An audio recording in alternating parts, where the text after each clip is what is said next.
Hey, it's Love Coach Heidi. Welcome back for another video. I'm so glad that you're here. Thank you so much for all of your comments and all of your messages. And for those of you even reaching out and booking consultations and taking a deeper dive, I just want to say it's such a privilege to be able to come here at this channel and offer value to you and help you along your journey to overcome codependence.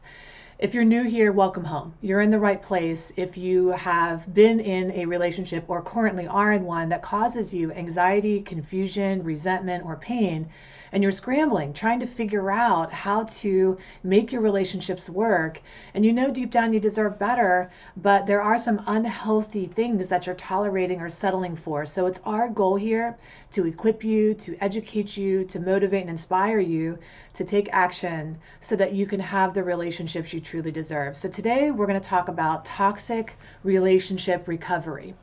So first of all, I'm going to assume that you're out of that dynamic, or that you're, even if you still have to be in it in some way, shape, or form, maybe it's a parental relationship you can't escape, or it's your child that you're having challenges and it's unhealthy dynamic and you're not going to leave, but you want to know how to start the recovery process. I mean, over here at Love Coach Heidi, it's our philosophy that you need to get better whether they get better or not. And so I want to assume that you're on the path to recovery and you want to know, hey, what are some of the things that I need to work on in my recovery so that I can come out of this whole, healed, healthy, and happy?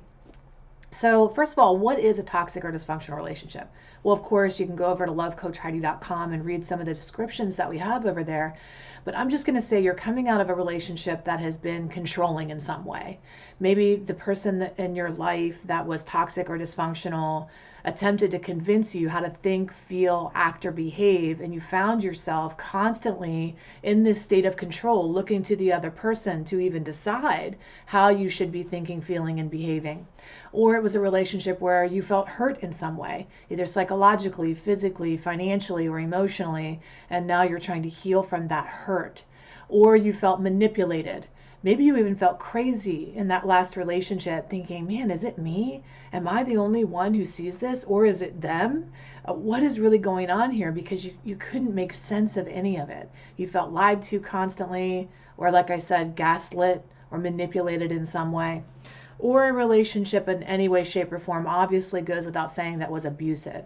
Now, if you're currently in an abusive relationship and you're trying to find your way out of that, because sometimes leaving can be really difficult, I want to encourage you to click out of this video and go look up the hotline.org and start there. Because what we're talking about is really when you're on the other side, how do you start to be happy again? Here's what happens. You can't put the cart before the horse. You have to find a way to get out of that relationship if it is abusive, all right? The hotline.org is the place to go for that. A lot of people think if they just get out of the relationship and they end it, that magically they're going to start to feel better. But what you'll find is you can get out of that relationship and find that you're still struggling. I remember one time, this for me is really important because I grew up in a highly volatile, toxic, dysfunctional family dynamic. I suffered psychological, physical, emotional, verbal abuse, and my father was an alcoholic. And so I remember thinking that if one of my parents would just take ownership of their behavior and they would just recognize the pain they were inflicting, then suddenly I would heal and I would feel better. And there were many times that the people who have hurt me have come to me and actually owned it, which is rare, by the way, but have owned it and said, you know, I'm really sorry for every time I ever hurt you, every time I ever hit you, every time I ever made you feel bad about yourself. And the crazy thing is, I got that apology, but I was still self-destructive.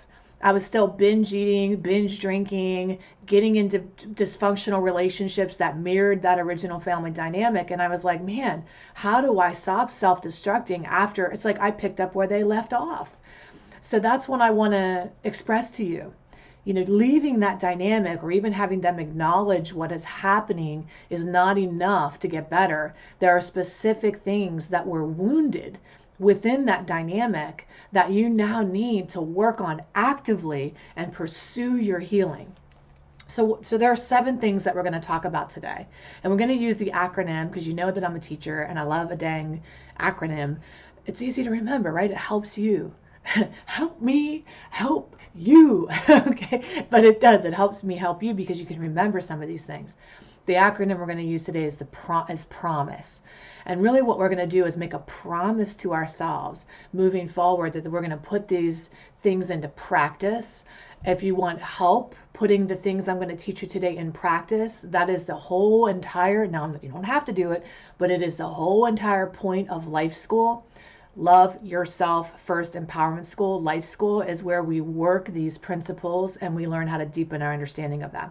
You don't have to join Life School. I want you to join Life School. You don't have to in order to start to do this work. You can learn what the foundations are and work on it on your own. But if you want help and assistance on that, go over to lovecoachheidi.com at some point and check out Life School, because what I'm going to teach you now is the basis, is the base foundation. It's the roots of Life School. Okay.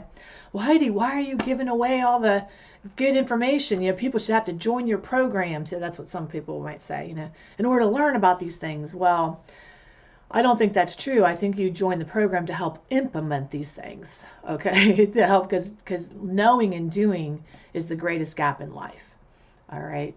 And I want to help you put these into practice. So without further ado, here goes the 7 things you need to learn in order to heal from your toxic or dysfunctional relationship. Number 1, you need to learn how to live in the present moment. When you're in an abusive, toxic, or dysfunctional situation, the last place you want to be is at home, in your feelings, or your body, or your thoughts. And so a lot of us develop this skill of disassociating, of traveling to other realms. We often will live in the past when things were better and disassociate from what's happening now, or we'll project into the future a rescue fantasy or a fantasy of life being better magically somehow, or being rescued by the knight on the white horse, or what have you, imagining a different family, all the things that we need to do to get ourselves out of the pain of that present moment. Being in the present moment was not comfortable for you, so you probably have an arsenal of tools that you use and strategies to escape.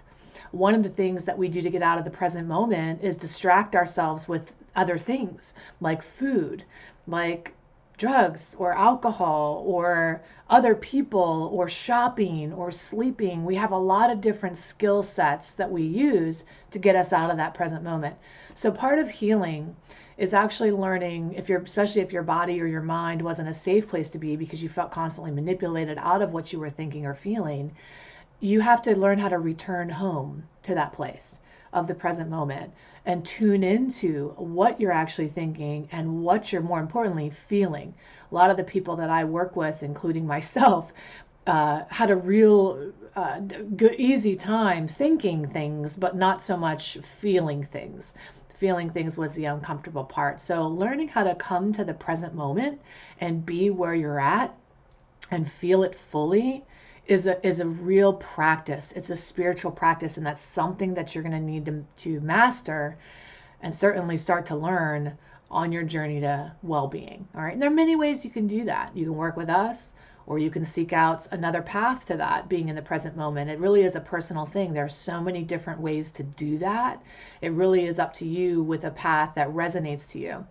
It's really important too, because we can try a lot of different things. I once had a yoga teacher that I was working with. I said, how do I know which teacher to follow, or how do I know which kind of yoga is really for me?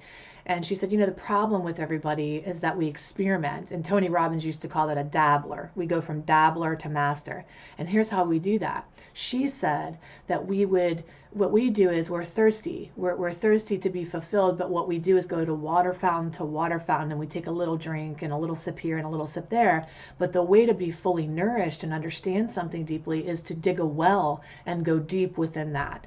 And so if it's meditation that you're seeking, or if it's dance, or if it's just a psychological shift or a spiritual path, or if it's, embodiment, or if it's, all of these different things, that paths you can take to learn how to become present in the present moment, I want to encourage you to go deep within that path so that you can get the full benefit of that path. And that includes teachers as well. If you find that you resonate with me, then I want to encourage you to keep coming back to the videos, subscribe, like them, get the notifications, so that you can keep coming back and learn more about one particular thing.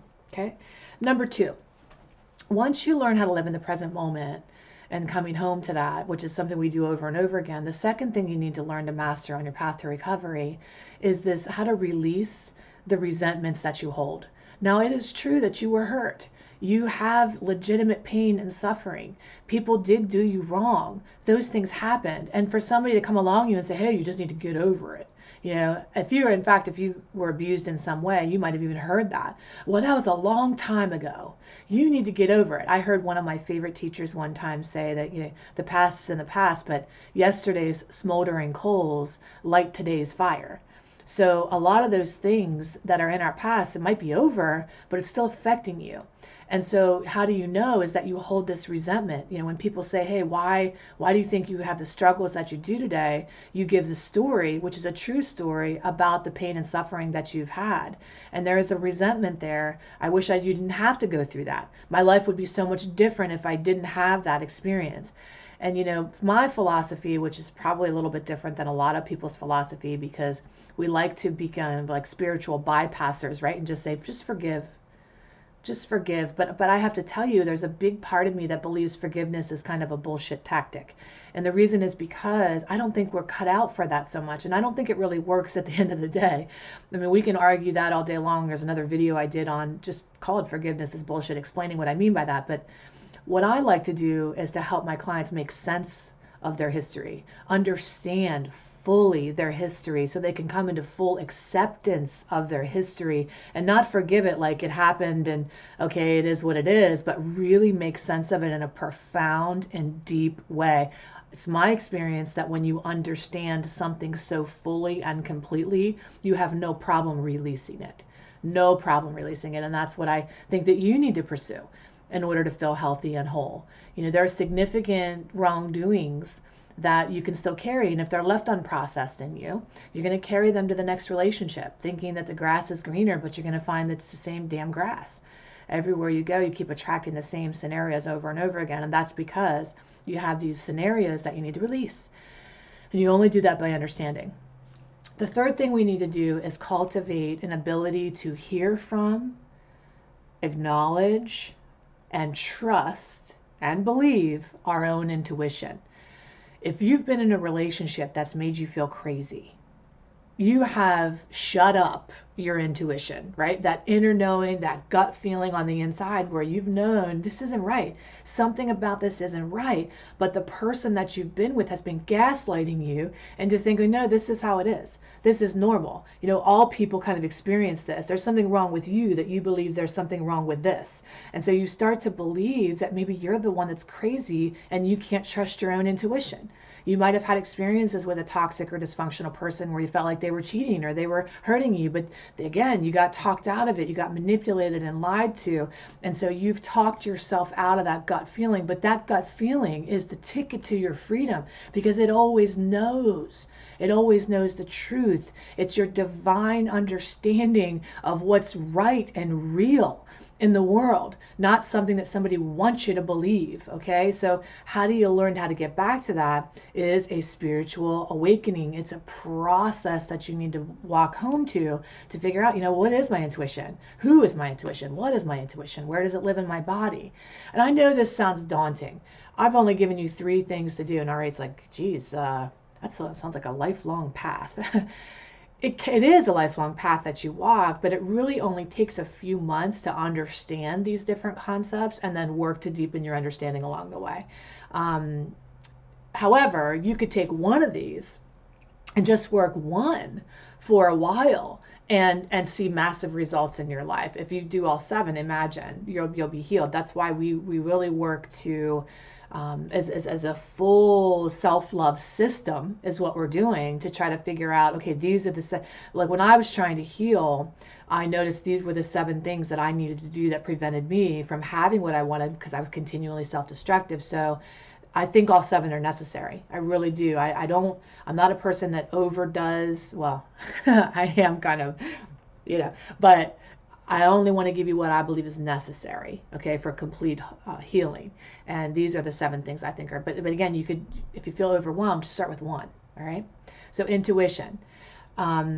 The fourth thing that you need to do is think about how to identify and meet your own needs. Why? Because in a toxic or dysfunctional relationship, it's extremely unbalanced. You have been giving and giving and giving, and somebody else has been taking and taking and taking, and you've likely talked yourself out of your own needs for so long that you have a problem even identifying what your needs really are anymore at this point. And so I was looking here to see, I think my lips are off with the sound. I hope that's not been your experience, but if it is, just close your eyes and stop watching and just listen because it's important that you get the information. But learning how to meet your own needs, learning how to identify your own needs and not putting them to the wayside is an art form. Even just cultivating an awareness that you have needs. You could have gone so long suppressing those needs that you're not even awake to them anymore. So it is a walk back home to say, what lights me up? What do I really need? And we work really hard together to cultivate an understanding of what you really need. A lot of my clients say, well, there's a big difference between wants and needs. And the wants are one thing, but the needs are another thing. Well, wants and needs are the same to me. It's like when you're in an abusive or toxic dysfunctional relationship, it's like, well, that would be nice to have, but I'll just settle for safety and security. Those are basic no shit needs. I'm not talking about those. What about if you allowed yourself beyond the basic human rights, okay, of somebody not hurting you? And that's a good place to start. But what's next? The things that you don't even understand you deserve, when you start to allow yourself and open yourself up to the possibility of what's available for you, will blow your mind. When you can say, oh, I can have that. What you wrestle with is permission. You don't give yourself permission to even want what you want. And I want to help you with that. Okay. Meeting your own needs. Now, the fifth thing, I think it's the fifth thing that you need to work on in this healing journey is your identity. I know for a fact that you are not who you really are. How do I know? Because you have been in codependent dynamic and you've been who you've needed to be, not who you really are. Okay? And when we grow up in a family of dysfunction, if you had alcoholic parents, addicted parents, narcissistic parents, absent parents, even smothering parents, you hustle and scramble to take on an identity to thrive, survive, connect, or cope in that family of origin. I call those attachment personality patterns. There are 8 of them that I've discovered or come to terms with, and you can find them on the YouTube channel. They're everywhere, okay? But that's first thing we want to do is identify, like, who have we been? Who have we needed to be? And then what we want to do, it's like Michelangelo sculpting David. He didn't sculpt David. He set out with a block of stone to carve away everything that wasn't David. And that's what we want to do with you, is we want to take all these things you've taken on, the masks that you've taken on to be who you've needed to be, and remove them systematically and unveil the you. Unveil the true you underneath all of that. When you're detached from pleasing anybody else and it's not about what other people think, when you let go of perfectionism and the need to look a certain way, when you stop getting value out of running to the rescue, when you stop protecting yourself so much because you're afraid that somebody's going to take your feelings and use them against you, when you can literally let yourself be who you are after discovering who that is, your life radically shifts. That to me is the primary place to start, right? It's like, who have I been? And start to explore who you can be. And then after that, we move into the 6th thing, which is learning how to speak. Well, find first, because it's all about discovery first, right? Awareness. Discover your truth, and then learning how to speak your truth out into the world. Now, if you've been a people pleaser, or if you've been a performer in your life, meaning like everybody else's opinion of you matters more than your own at some point, you forget how to articulate what you think and feel without the attachment to how people are going to respond and react to you. So you have to learn how to set boundaries in your life and how to articulate your truth to other people in love, and how to stand rooted in that truth even when it's an unpopular opinion or belief that you hold, or perspective, and learn how not to get shaken around when people don't want you to think what you think or don't want you to feel what you feel, and you lead with that permission again. It's really about living, an allowed life, right? You're allowing yourself to have your own thoughts, opinions, and express them freely. Now, I know a lot of people that I work with say, well, I tell what I think. Well, you usually tell the strangers who you don't care what they think, right? But the people that matter in your life are the ones that you have the greatest challenge with. And that's what we want to work through. And then the last thing that we need to do in recovery, these 7 things, is learn how to identify and practice the art of enoughness. And you know you have a problem with enoughness when you never feel enough, obviously. But also if it extends beyond you, if you have a philosophy like there's not enough, meaning there's a lack mentality in your life where you never feel like you have enough money no matter how much you have. You never feel like you have enough food no matter how much you have on your plate. Maybe there's a binge issue there for you. If you're a binge restrict kind of issue for you. If you feel like it's not enough, no matter how many certifications you get or titles you get or accolades you get or awards you get, you feel like it's not enough. It's not enough. I need to do more. No matter how many projects you take on at work, you're like, I need to do more. I'm never doing enough. If you feel like you're not enough, you yourself are not enough, like this, I'm not enough, right? Where you feel like you're never quite measuring up. You have a fear of being found out. You have this kind of like sense that there's something inherently wrong with you, or you have like a pretender syndrome where you feel like you're not being your true self, and at any minute people are going to find out who you really are, and then they're going to disappear or they're going to reject you in some way. And then the other thing is like they're not enough, meaning he's not enough, she's not enough, right? That you project that not enoughness onto other people and you hold them to these unrealistic standards that they'll just never meet. So this is a very high level overview of these 7 things you need to master on your road to recovery. And if you want to deep dive into each one and just marinate, take out a pen and paper or journal. I carry these leather journals around because I just think they're so awesome, right? Write down these 7 things I've given you and start to ponder them. Hey, what would it look like if I started to work on these 7 things in my life? How would I start? Where would I begin? And if you have trouble with that and you need help, because we all need a teacher on the path. The real teacher is you. You are your own guru. Ultimately, you know what you need. And I've heard a really great teacher say, I have to remember his name, but he said,